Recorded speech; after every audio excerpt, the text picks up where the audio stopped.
Hello बच्चों, कैसे हैं आप लोग। हमारा बैच का आरंभ हो चुका है।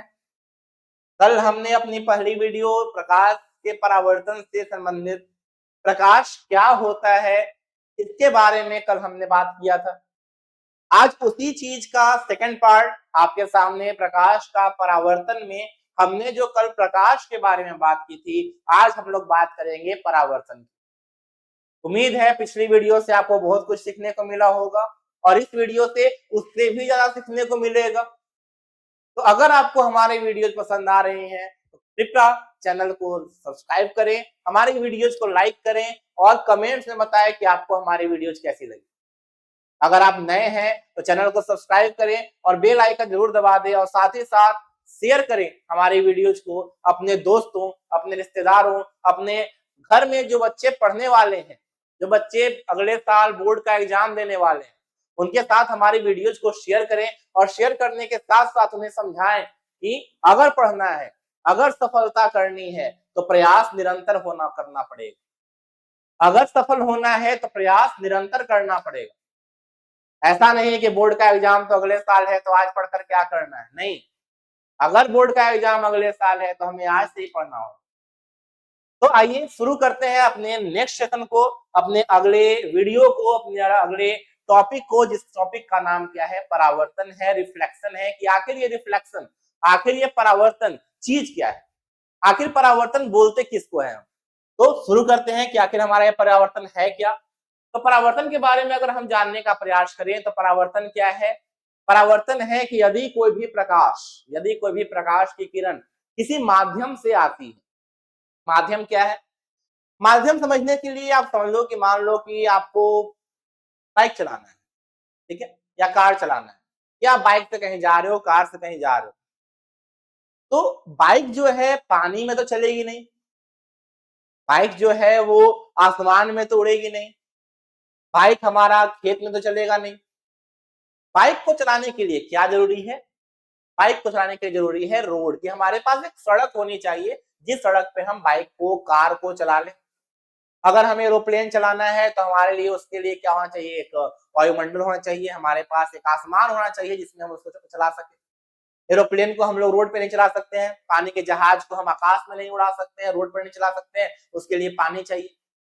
तो वैसे ही हर किसी चीज को गति करने के लिए, हर किसी चीज को गमन करने के लिए एक माध्यम की आवश्यकता होती है। हर किसी भी चीज को गमन करने के लिए एक माध्यम की आवश्यकता होती है। यानी कि जैसे हमारे बाइक के लिए माध्यम कौन बना, सड़क बना। जहाज के लिए माध्यम कौन बना, पानी बना। आसमान यानी कि हमारा जो एरोप्लेन है, उस एरोप्लेन के लिए माध्यम कौन बना, हमारा आसमान यानी कि स्काई बना।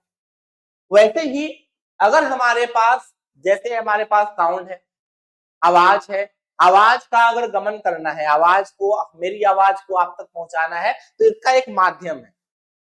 उस तरह से प्रकाश बहुत सारे माध्यमों से होकर आती है। प्रकाश के कुछ माध्यम जैसे कि हवा, प्रकाश का कुछ माध्यम जैसे हवा, हवा में हमारा प्रकाश आता है, जल में हमारा प्रकाश आता है, कांच में हमारा प्रकाश आता है। तो ये सारे क्या है, प्रकाश के माध्यम, ये सारे प्रकाश के क्या है, माध्यम है। और इसके पिछले वीडियो में हमने बात किया था कि प्रकाश को किसी भी माध्यम की आवश्यकता नहीं होती है, क्योंकि प्रकाश क्या है सर, प्रकाश एक विद्युत चुंबकीय तरंग है। प्रकाश एक इलेक्ट्रोमैग्नेटिक वेव है और इलेक्ट्रोमैग्नेटिक वेव्स को किसी भी मीडियम की, किसी भी माध्यम की आवश्यकता नहीं होती है। वो निर्वात में भी क्या कर सकते हैं, गमन कर सकते हैं। तो प्रकाश का परावर्तन क्या है, किसी माध्यम से आ रही प्रकाश की किरण किसी वस्तु के सतह या दर्पण पर पड़ने के बाद अपने ही माध्यम में वापस लौट जाती है, उसे प्रकाश का परावर्तन कहते हैं। कहने का अर्थ समझना कि अगर हम किसी माध्यम में जा रहे हैं, मान लो हम जा रहे हैं हवा में, प्रकाश हमारा जो है, प्रकाश हमारा पहले हवा में गति कर रहा था। हवा में गति करने के बाद ये एक चीज से टकराया, किसी भी चीज से ये क्या हुआ, टकराया। और टकराने के बाद अगर हमारा ये जो प्रकाश है, वो प्रकाश टकराने के बाद इसी चीज में, इसी हवा में ही, उसी माध्यम में क्या हो गया, लौट गया। तो वैसी प्रक्रिया को हम क्या बोलते हैं सर, वैसी प्रक्रिया को हम प्रकाश का परावर्तन बोलते हैं। उसको हम क्या बोलते हैं, प्रकाश का परावर्तन बोलते हैं। यानी किसी माध्यम में अगर प्रकाश की किरण आ रही है और टकराने के बाद उसी माध्यम में लौट जा रही है तो उसे हम क्या बोलेंगे, प्रकाश का परावर्तन बोलेंगे। अगर इस डायग्राम को आप समझोगे तो यहाँ पे देखो, ये आपका एक सरफेस, ये है हमारा दर्पण, ये है हमारा एक समतल सरफेस, एक समतल चीज है, समतल आपका सतह है, जिस सतह पर प्रकाश की किरण आकर के टकराई। ये जो प्रकाश की किरण है, ये प्रकाश की किरण वहां से आकर के टकराई। तो जो प्रकाश की किरण आ रही है, जो प्रकाश की किरण आ रही है, टकरा रही है, उसका नाम क्या है सर, उसका नाम है आपतित किरण। उसका नाम क्या है, आपतित किरण है। जो प्रकाश की किरण टकरा रही है, आ रही है, उसका नाम क्या है, आपतित किरण। आ मतलब आना, आ मतलब आपतित, आने वाली किरण आपतित किरण।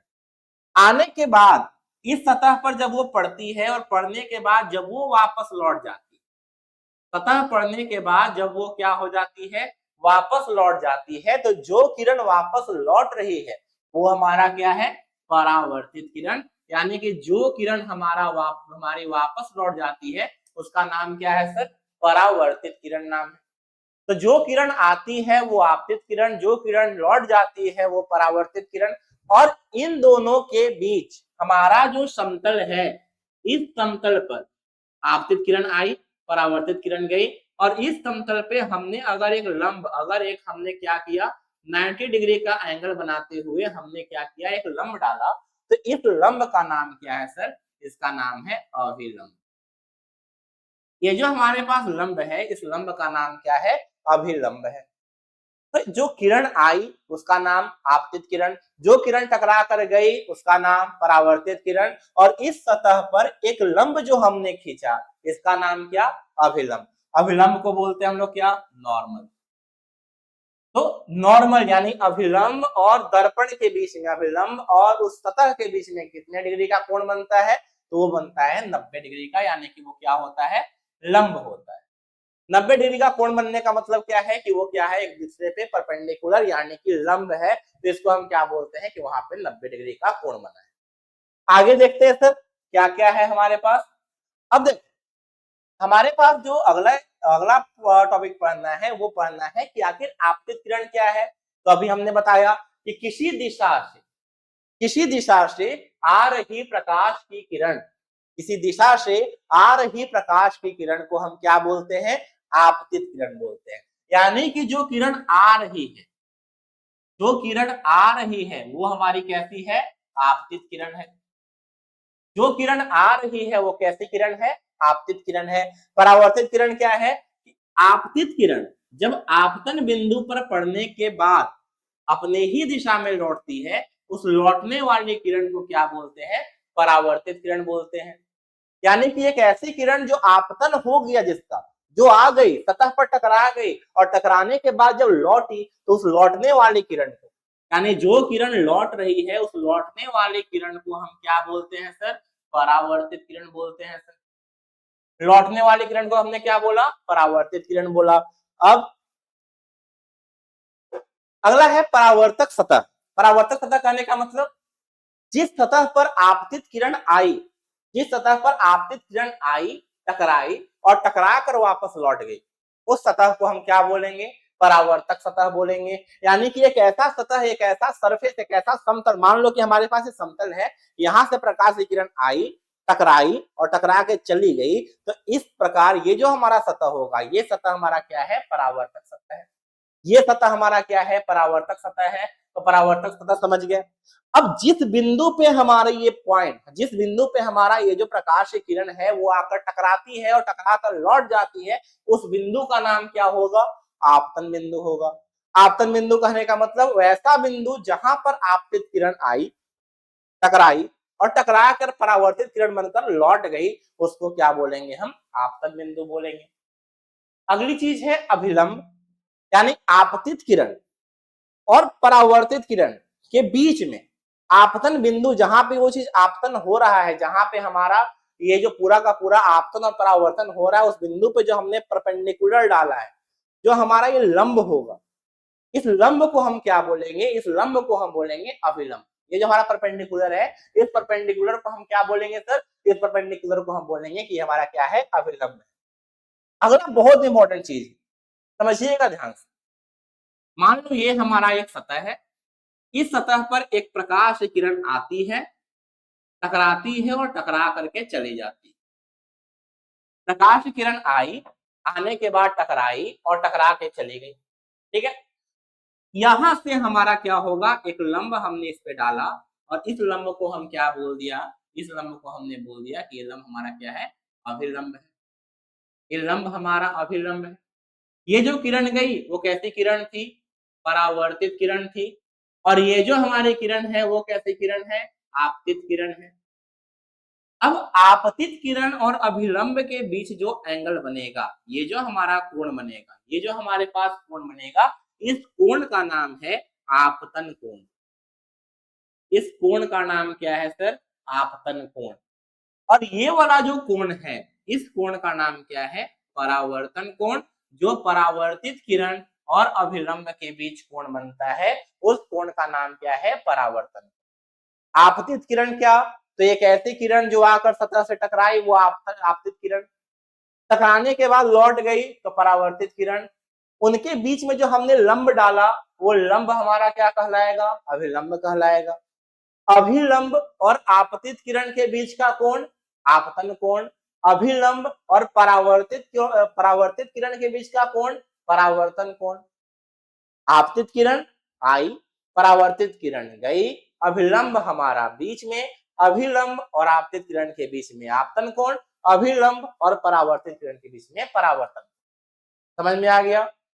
अब आपतित किरण जो आपतित कोण जो है, आपतन कोण जो है, यानी कि आपतित किरण और अभिलंब के बीच बने कोण को, आपतित किरण और अभिलंब के बीच बने कोण को हमने क्या बोला?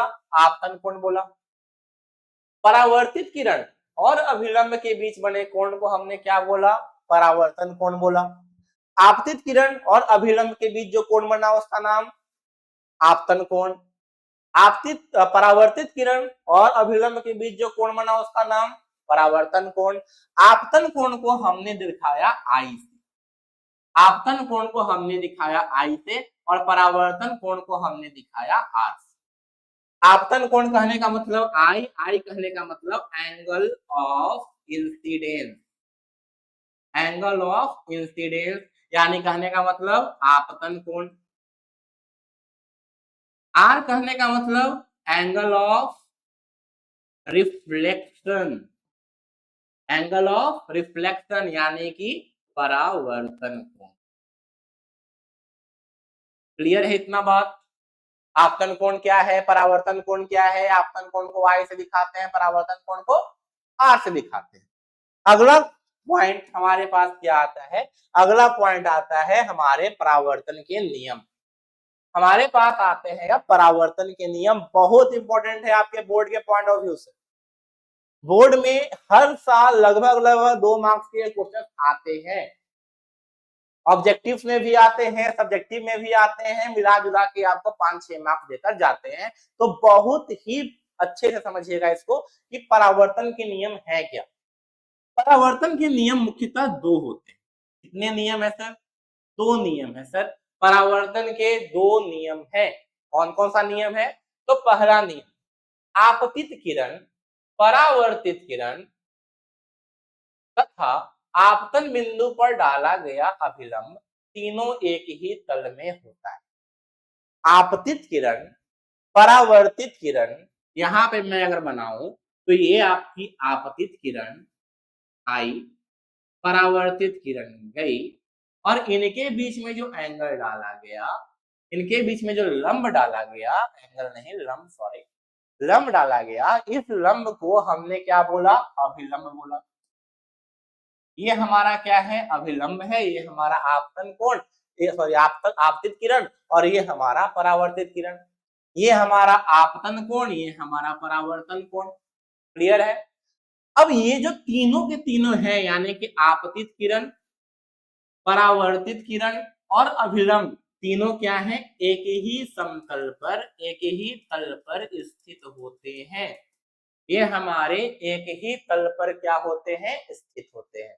तीनों के तीनों एक ही तल पर स्थित होते हैं। तो परावर्तन के नियम में पहला नियम क्या है, पहला नियम है कि आपतित किरण, परावर्तित किरण तथा आपतन बिंदु पर डाला गया अभिलंब तीनों का तीनों क्या होता है, एक ही तल पर स्थित होता है।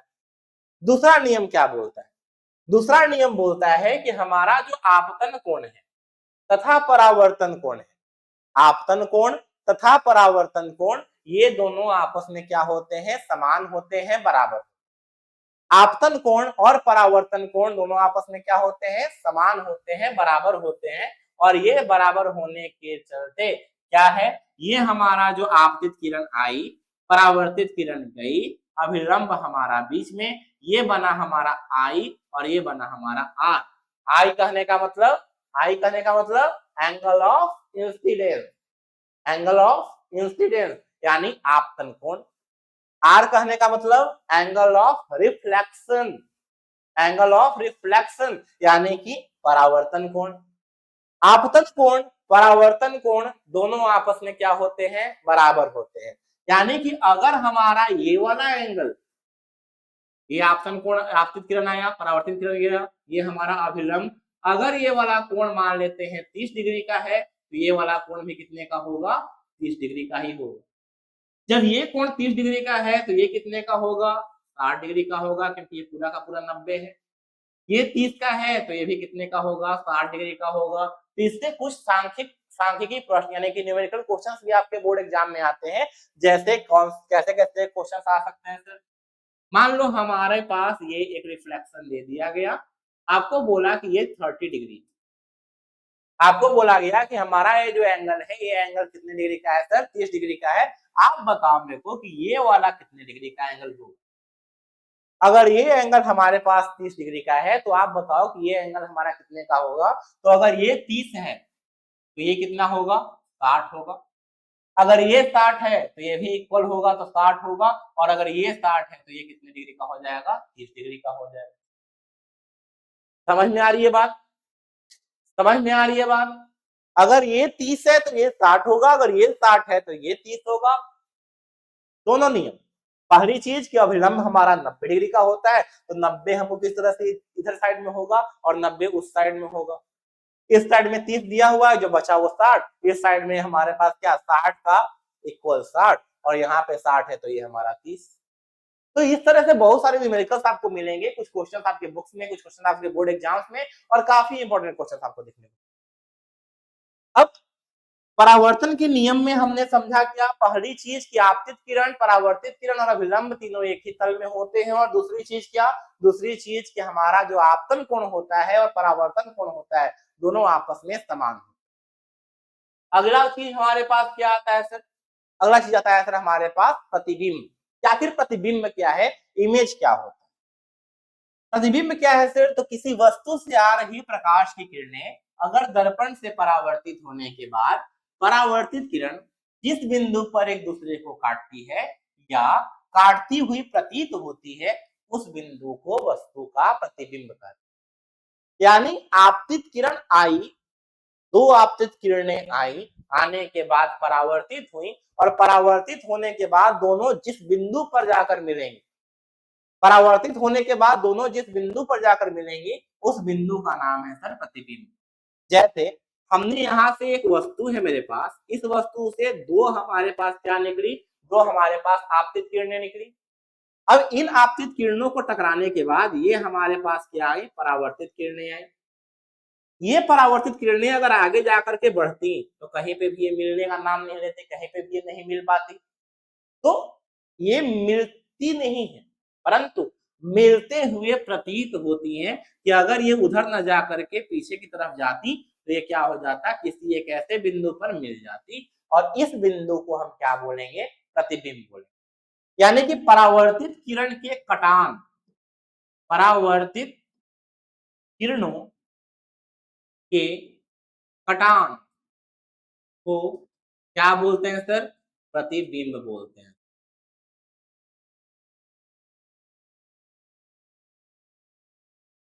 जहां पे हमारे दो परावर्तित किरणें आपस में काटती हैं, आपस में जहां पे इंटरसेक्ट करती हैं, काटती हैं या काटते हुए प्रतीत होती है, उसको हम क्या बोलेंगे? प्रतिबिंब बोलेंगे। उसको हमने क्या बोला? प्रतिबिंब बोला। प्रतिबिंब जो होते हैं वो दो प्रकार के होते हैं। पहला, वास्तविक प्रतिबिंब। अगर दोनों परावर्तित किरणें एक दूसरे को सचमुच में काट देती है, अगर दो परावर्तित किरणें एक दूसरे को सचमुच में काट देती हैं, उसको क्या बोलेंगे हम? वास्तविक प्रतिबिंब बोलेंगे। ठीक है।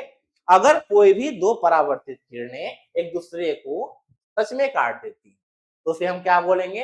वास्तविक प्रतिबिंब बोलेंगे। और अगर दो किरणें काटती नहीं है, काटती हुई प्रतीत होती, दो किरणें एक दूसरे को काटती नहीं है, काटते हुए प्रतीत होती हैं, यानी कि अगर वो मिरर के पीछे होती, अगर वो किसी समतल के पीछे होती, तो वो जरूर एक दूसरे को काट देती, ऐसा फील होता है, ऐसा प्रतीत होता है, तो उसको हम क्या बोलते हैं? काल्पनिक प्रतिबिंब बोलते हैं। वास्तविक प्रतिबिंब क्या है सर? तो अगर दोनों काटती हैं तो वास्तविक प्रतिबिंब, अगर दोनों काटते हुए प्रतीत होती हैं तो उसको बोलेंगे काल्पनिक प्रतिबिंब, या इसी को हम बोलते हैं आभासी।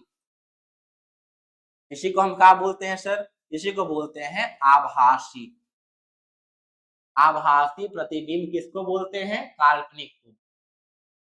वास्तविक प्रतिबिंब जो हमारे हैं उनको क्या कर सकते हैं? उनको पर्दे पर उतारा जा सकता है। जैसे प्रोजेक्टर से हम मूवी चला रहे हैं, तो हमारा क्या बना रहा है? वास्तविक प्रतिबिंब बना रहा है। वो रियल में जाकर के बाहर में उसको हम फील कर सकते हैं, बाहर में वो कट जाता है, बाहर में वो पर्दे पर उतर जाता है।